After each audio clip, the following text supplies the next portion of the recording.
So hello Haziq, once again a very good morning to you.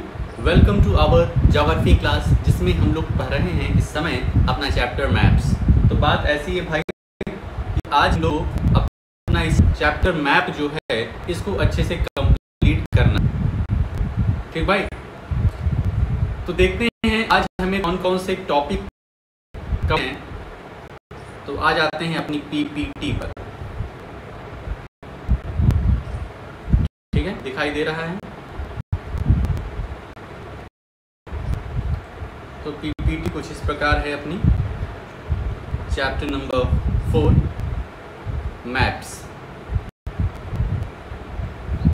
आज इसमें हम लोग को कवर करना है टॉपिक्स, छोटे छोटे हैं। पहला है कंपोनेंट ऑफ मैप, लोग ने दो कंपोनेंट, डिस्टेंस और डायरेक्शन। दूसरा तीसरा है सिंबल्स। भाई सब लोकेशन नहीं क्या बता रहे हो सर जी, इंपॉर्टेंट कंपोनेंट हैं डिस्टेंस, डायरेक्शन और लोकेशन, ऐसा नहीं है। तीसरा कंपोनेंट, उसके बाद आज पढ़ेंगे स्केच और के बारे में। तो ये छोटा सा टॉपिक हमारे में करना है अपने इस वीडियो में। आ जाते हैं अपनी ERT पर। टॉपिक है सिंबल्स।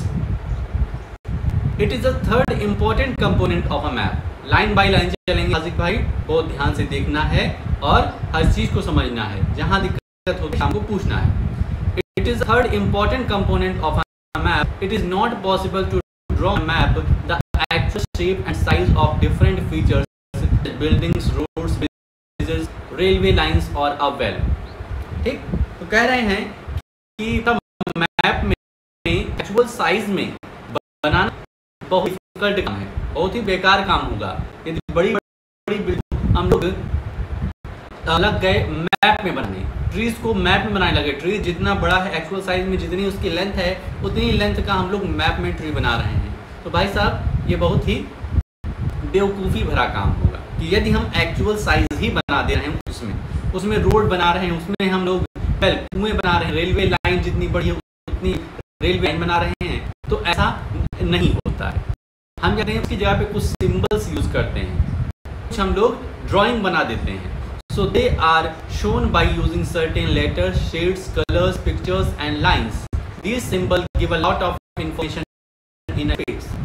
तो एक लिमिटेड स्पेस में, एक छोटे से स्पेस में जब सिंबल्स यूज करते हैं, जब कोई ड्राइंग, स्केच, कोई शेड बना देते हैं, लेटर्स लिख देते हैं, तब वो चीजें वहां पे सिंबलाइज करती हैं। एक्चुअली हम लोग नहीं बना सकते हैं। With the use of these symbols, maps can be drawn easily and are simple to read. Even if you don't know the language of an area and they cannot ask someone for direction, you can collect information from maps with the help of these symbols. तो कह रहे हैं बात ऐसी है कि इन symbols का use, इन symbols को यदि हम समझ लिए, पढ़ लिए, के बारे में जान लिए, तो हमें भले ही किसी ऐसे हम देश में चले गए हैं, किसी ऐसे प्रदेश में चले गए हैं जहाँ के रीजन पता नहीं है, हम किसी से पूछ नहीं पा रहे हैं कि भाई साहब यहाँ पर रेलवे लाइन कहाँ होगी, रेलवे स्टेशन कहाँ होगा, तो हम फटाक से मैप में देख सकते हैं, मैप में वो शो कर देगा। अब आज के जब गूगल मैप, लेकिन पहले जब गूगल मैप नहीं हुआ करता था तो लोगों के पास एक मैप रखते थे। ठीक है, कागज के फॉर्म में मैप रखते थे, उसको फोल्ड करके अपने पास सुरक्षित रखते थे, और जब उन्हें कहीं दिक्कत होती तो उसी मैप को खोल करके देखते थे कि हमें कहाँ पे जाना है, कहाँ हमें बस अड्डा मिलेगा, कहाँ हमें रेलवे स्टेशन मिलेगा। ठीक, maps have a universal language that can be understood by all. अब ध्यान रखना, मैप जो होती है वो यूनिवर्सल होता है, मतलब पूरी दुनिया में वो लागू होता है। ऐसा नहीं इंडिया वाले कुछ अलग मैप बनाएंगे और ऑस्ट्रेलिया अलग मैप बनाएंगे। ठीक है, अगर इंडिया वाले रिवर का साइन ये रखे हुए हैं तो सभी लोग रिवर का साइन यही रखेंगे। वेल का साइन, वेल मतलब कुएं का साइन इस तरीके का होगा, तो सभी जगह यही होगा। ठीक है, ये सब लोग आपस में मिल करके तय किए हैं कि भाई साहब एक क्या होना चाहिए, एक ही मीनिंग होनी चाहिए, एक सिंबल की एक ही मीनिंग, वरना बड़ा ही। There is an international agreement regarding the use of this symbol. तो इंटरनेशनल एग्रीमेंट हुआ है इन सिंबल्स को यूज करने के लिए। These are called conventional symbol, और इन सिंबल्स को कन्वेंशनल सिंबल कहते हैं, ऐसे सिंबल जो कि पूरी की पूरी दुनिया में माने जाते हैं। ठीक, some of the conventional symbols are shown in figure 4.3। Figure 4.3 में कुछ हमें सिंबल्स दिए गए हैं, जैसे रेलवे लाइन 3 टाइप्स की यहाँ पर है, सॉरी 2 टाइप की दिया गया है, ब्रॉड गॉज और मीटर गॉज। तो ब्रॉड गॉज का इस तरीके से फिगर है, सिंबल है, और मीटर गॉज का इस तरीके से, और रेलवे स्टेशन को इस तरीके शो करके यहाँ पर लिख दिए RS means railway station. Roads की बात करें तो मेटल्ड रोड इस तरीके से है, और अनमेटल्ड जो है वो डॉटेड लाइन में है। ठीक। बाउंड्री की बात करें तो इंटरनेशनल बाउंड्री जो एक देश को दूसरे देश से अलग करती है, उसकी बाउंड्री इस तरीके से मैप में बनाई जाती है। स्टेट की बाउंड्री थोड़ा सा बोल्ड लेटर में है, और ये वाला थोड़ा सा डिम है, ठीक है, लाइट है, तो उसी तरीके से है। और उसके बाद डिस्ट्रिक्ट अलग अलग बनाए गए हैं, तो इस तरीके से शो किया गया है। तो यहाँ पर अलग अलग, जैसे अब यहाँ पर टेम्पल को इस तरीके से, चर्च को इस तरीके से बनाए हैं, मॉस्क्यू को इस तरीके से, और छात्री को इस तरीके से। ठीक।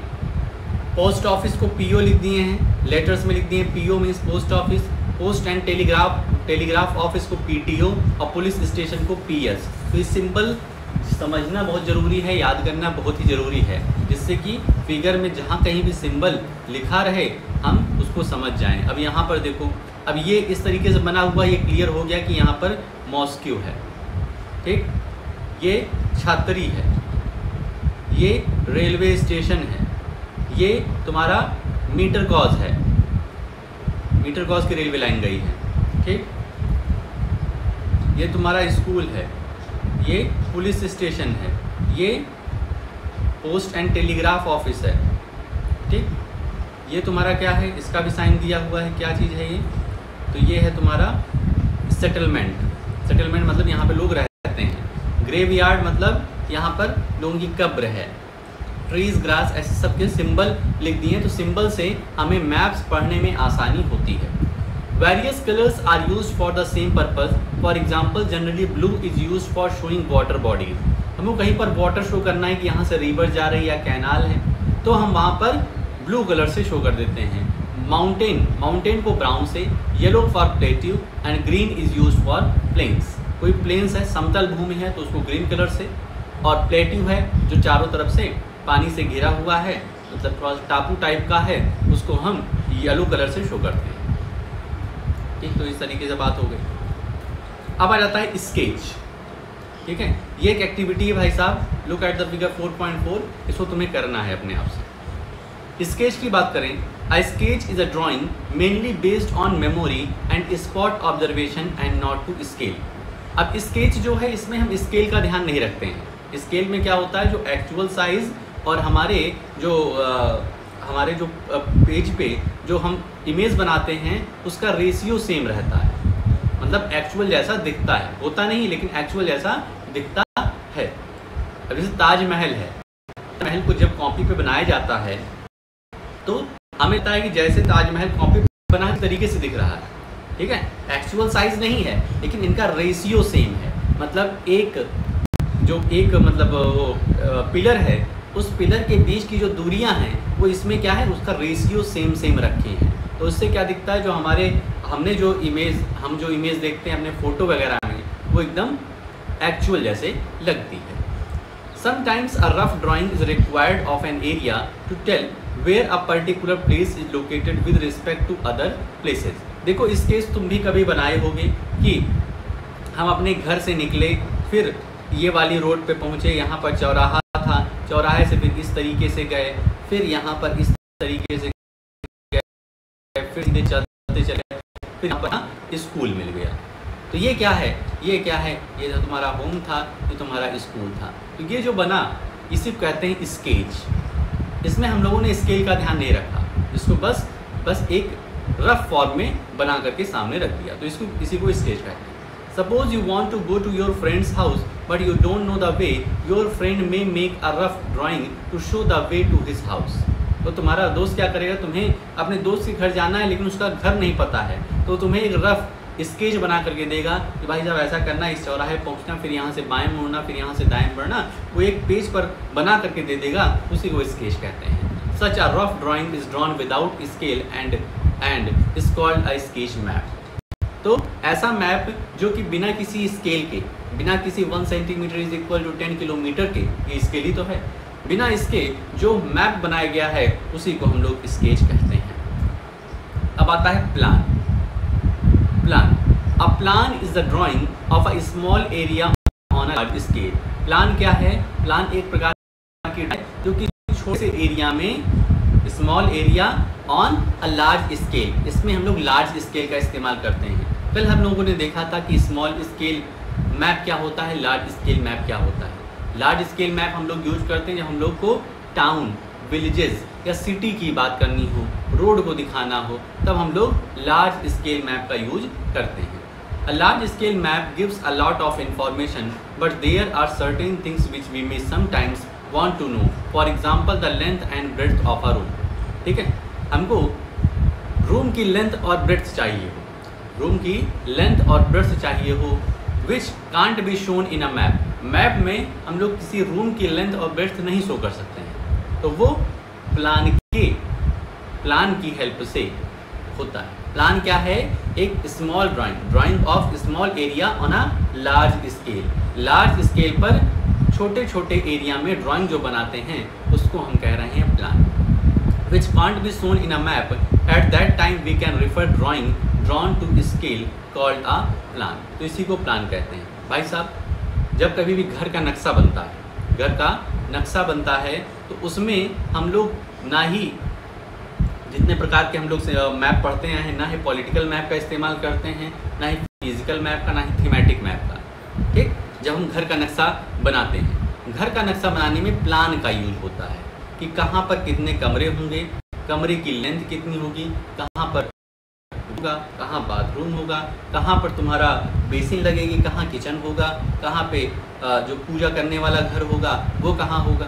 तो ये एक प्लान डिसाइड करता है। प्लान में हम लोग इन सब चीज़ को डिसाइड करते हैं कि रूम की लेंथ ब्रेड्थ क्या होने वाली है। तो इस तरीके से अपना चैप्टर यहाँ पर हो जाता है ख़त्म। तुम्हारा काम क्या होगा, कल का इंपॉर्टेंट पॉइंट्स भी तुम अभी तक नहीं लिखे हो और आज का भी नहीं लिखे हो, तो काम रहेगा कि आज के और के इम्पॉर्टेंट पॉइंट्स प्लस ये जो एक्टिविटी है इसमें हैंड राइटिंग में लिख करके दे देना। ठीक है, आई होप में आ गई होगी। हैंग भी कर रहा है, करना पता नहीं में क्या ही दिक्कत है आजकल, कुछ करना समझ में आ जाए, नहीं आता है तो उसको फिर से रिपीट कर देंगे। ठीक, आज के लिए अपने इस वीडियो में मिलते हैं नेक्स्ट